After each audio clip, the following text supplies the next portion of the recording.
No joo, tervehdys vaan täältä Pikkupemarin sisältä. Nyt tulee vähän tämmönen kevyt kännykkävideo, koittakaa kestää. Mulla on vähän kiire, mutta tämä aihe on ehkä mielenkiintoinen, niin halusin tehdä tästä nyt kuitenkin jonkinmoisen videon. Eli tosiaan Pikkupemarissa ollaan. Syy on se, että mä oon tuossa viikonloppuna saanut ton jakopään kuntoon toisella yrittämällä. Siinäkin oli vähän aluksi ongelmia, mutta kaikki toimi hyvin. Mä kävin siinä illalla sitten sunnuntaina tällä ailemassa pienen lenkin, jonkun 10 kilsaa, ja toimi vallan mainiosti, ei mitään ongelmaa. Nyt sitten tänään tiistaina mulla oli tarve lähteä tällä töihin, kun tuolle Mustangille oli muuta käyttöä tälle päivään, niin löin tämän tulille aamulla ja mukavasti rynkyttää ja käy 3 sillä niin kuin, ei nyt ehkä ihan koko ajan 3, mutta suurimman osan aikaa kuitenkin, että ei siis juuri niin kuin sytytä kaikissa 4. No ei siinä, tuli vähän kiirettä siinä aamuun, sain vaimolta onneksi kyydin sitten töihin ja näin, mutta että tätä taas huomenna tarvittaisiin tätä autoa, niin nyt olisi kiva saada tämä kuitenkin toimintaa ja kovasti ihmetyttää, että mikä voisi olla syynä, kun kaikki toimi tosi hyvin siinä tosiaan sen jälkeen, kun jakopää oli tehty ja kävin lenkin aimasta. Ei ole mitään muuta kuin nyt sitten semmoisen tovin ollut vuorokauden 2 tässä tosiaan niin kuin pihassa tämä auto ja sen jälkeen sitten ei oikein niin kuin meinannut pelata. Töissä on tietysti tänään ehtinyt vähän tätä miettiä siinä aina välillä, että mikähän juuri tässä voi olla ja syömäskin siinä jotakin spekulointia tietysti sitten kollegoiden kanssa asiasta oli ja mietittiin, että mikä se nyt voisi olla, että tämmöinen niin kuin käyntihäiriö, niin no bensapuoli tietysti voisi olla yksi, että varmaan tässä autossa se tyypillinen voisi olla, että joku noista suoraruiskusuuttimista olisi sitten hajalla, niin se voisi olla yksi vaihtoehto. Ja tietysti sitten ehkä vielä parempi vaihtoehto voisi olla sytkäpuoli, että voisiko sieltä olla joku puola kärähtänyt nyt sitten, kun niitäkin nyt näistä aina silloin tällä menee.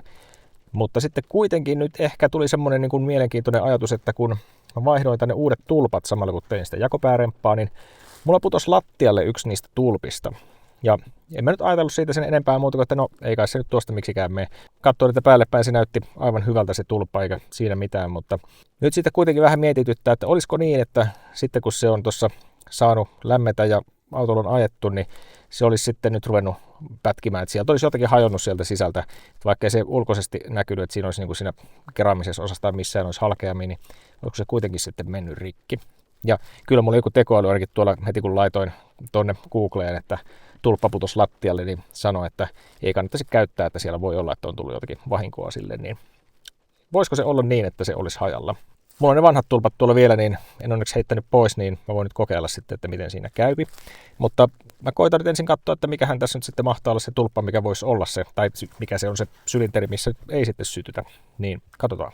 No joo, Pemaris on nyt virrat päällä ja tuolla loistaa tuo sininen valo mun saappaan vieressä sen takia, että mulla on tämä testeri täällä kiinni, tämä X-Toolin vempeles ja hain nyt sitten täältä moottorin ohjaukselta nämä koodit, että mitäpäs juuri täältä löytyy ja no noi nokan jutut, nuo on sieltä niitä vanhoja ongelmia, ne ei varmaan enää ole ajankohtaista, mutta sitten tämä kun mennään tänne alaspäin, niin tuoltahan viimeisenä löytyy se, mikä kiinnostaa, eli siellä olisi misfires, eli niin kuin sytytyskatkoksia, sylinteri 2.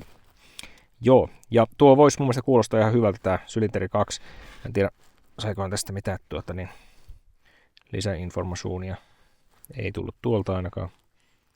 Ei ehkä tuosta.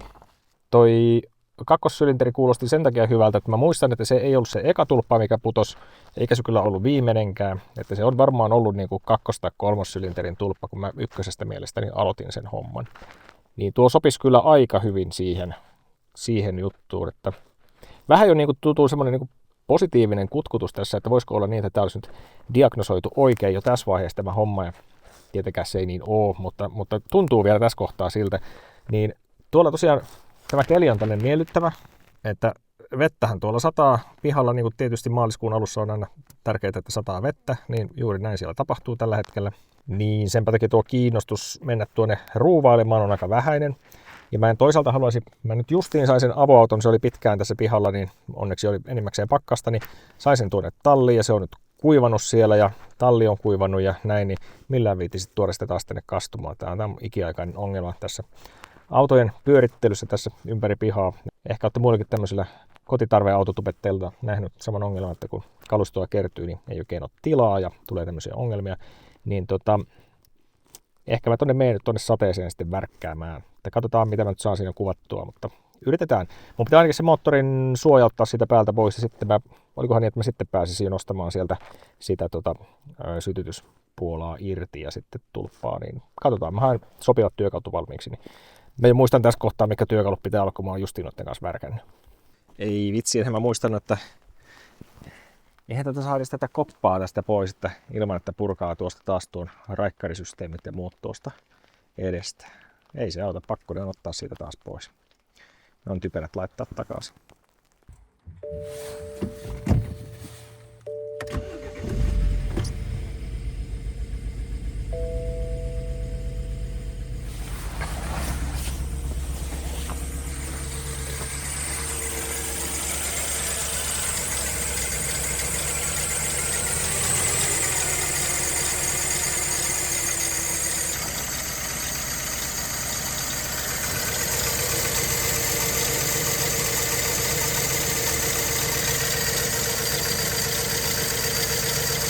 Mika valo vilkkuu ja penkkiin asti tuntuu, kun auto täräjää, vaikka sen oikein näy.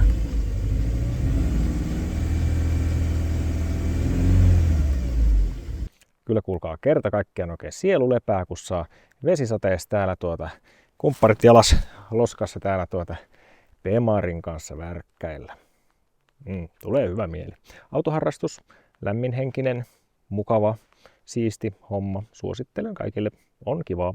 Mutta joo, tuohon nyt heittelin noita osia vähän pois ja osan vein tuonne talliin, että tästä piti tosiaan irrotella niitä juttuja vähän, niin niinpä pääsin tänne käsiksi. Sittenhän ei ollutkaan enää paha muuta kuin napata liitin tuosta irti ja puolan nakkasin tuohon ja ei heitellä sitä maahan asti, ettei se mene rikki, jos ei se ole rikki. Mutta joo, nyt on tulppa irti. Ja tässä tämä tulppa nyt on. En mä oikein sillä lailla havaatte siinä mitään ulkoisesti merkkejä, että siinä olisi jotakin vikaa. Mutta voisi silti olla rikki sieltä sisältä. Kenties, ehkä. Niin laitetaan se nyt tuohon ja otetaan täältä joku random vanha tulppa tuosta. Sinä saat mennä sinne kokeeksi. Noniin, tulppa on siellä ja puola on paikallansa. Onko se riittävän syvällä? On se, joo. Niin, nyt ei tehdä mitään muuta kuin kokeillaan heti, että mitä se sanoo. Eli tuosta virtoja ja nyt ja sitten. Ei valitettavasti ei kyllä parantunut. Voi räkä. Ei parantunut se. Nyt sammuu koko vehes. Oho.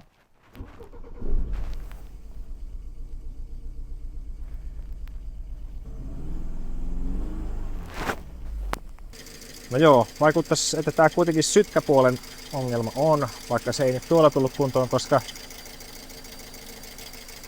tästä jos mä nappaan ton irti ton puolan liittimen, niin käynti ei muutu yhtään.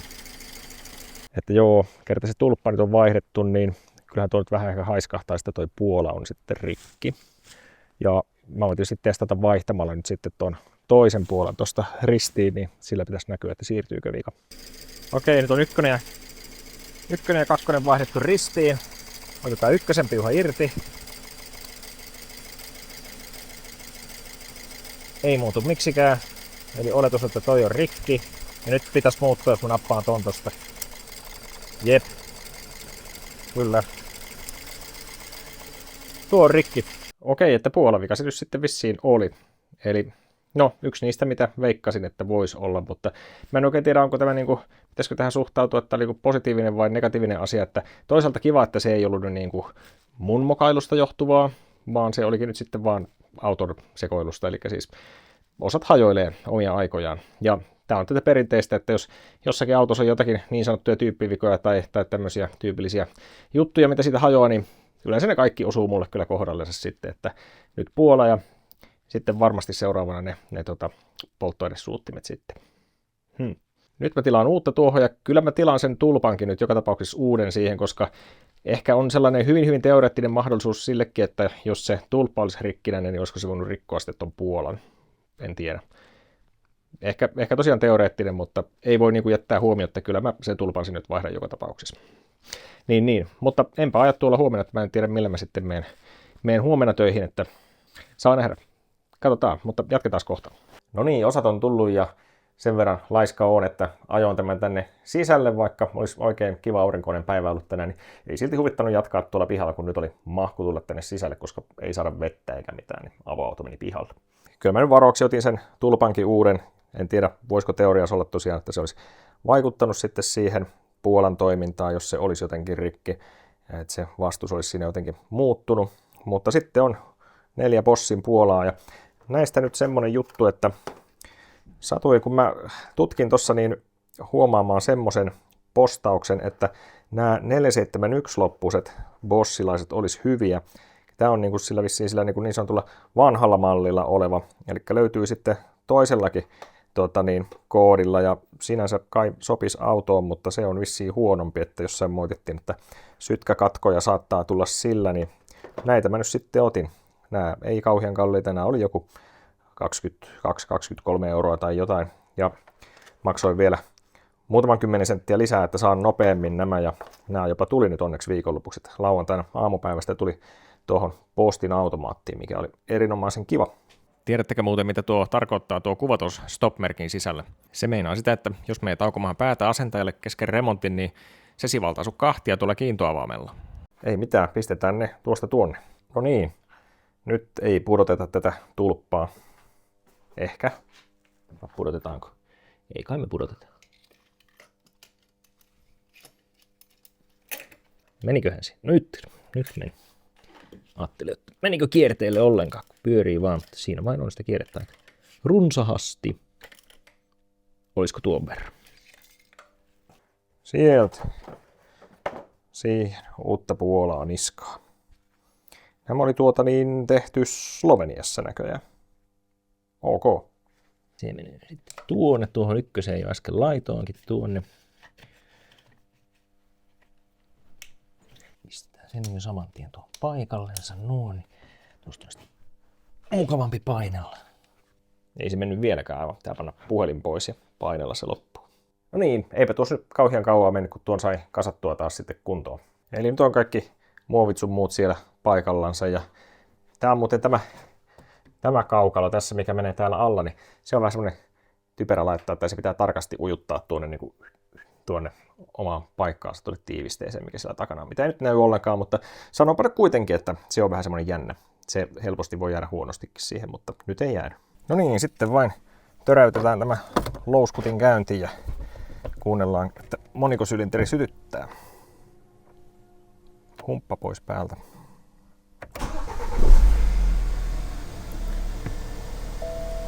Yhtäkkiä kuulostaa aika paljon kivemmalta kuin aiemmin. Kellon aikaa se nyt siellä vain herjää, kun akku on ollut irti välillä, mutta eikö tämä muuten ole ihan hyvä? Joo. No niin, sitten vain tuo raksutes pihalle täältä tallista ja teille semmoinen toive, että tulkaa seuraavallekin videolle ihmettelemään ja siihen asti koittakaa pysyä komiana ja sitten nähdään, niin moro!